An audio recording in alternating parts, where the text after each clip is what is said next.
மதுரைக்கு பக்கத்துல இருக்க இந்த ஒரு பிரம்மாண்டமான 72 அடி லிங்கத்தை பார்க்க என்னதான் ஒரே சிலையா இருந்தாலும் உள்ளுக்குள்ள விஷ்ணு விநாயகர்னு ஒரு ஃப்ளோர்லயும் ஒரு சாமி இருக்கும். இந்த கோயிலை சுத்தி ஆயிரக்கணக்கில் லிங்கங்கள் இருக்கிறதுக்கான காரணமே இங்க வந்து வேண்டவங்களோட வேண்டுதல் நிறைவேறிடுச்சுன்னா அவங்க நேர்த்திக்கடனா புதுசா ஒரு சிவலிங்கத்தை இங்க வந்து வைக்கிறாங்க.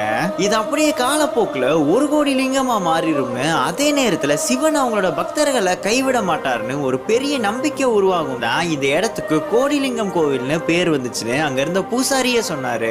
72 அடி இருக்க இந்த பிரம்மாண்டமான லிங்கத்துக்கு ஆப்போசிட்ல 25 அடியில ஒரு பெரிய நந்தி சிலை இருக்கு.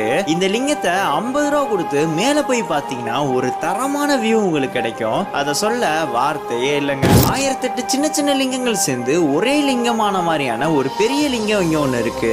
போகர், பாம்பாட்டி சித்தர்னு நிறைய சித்தர்களோட சிலைகளால சுத்தி இருக்க இந்த ஒரு இயற்கை சூழல் நினைஞ்ச பிளேஸுக்கு நீங்க வந்துட்டு போனாலே மன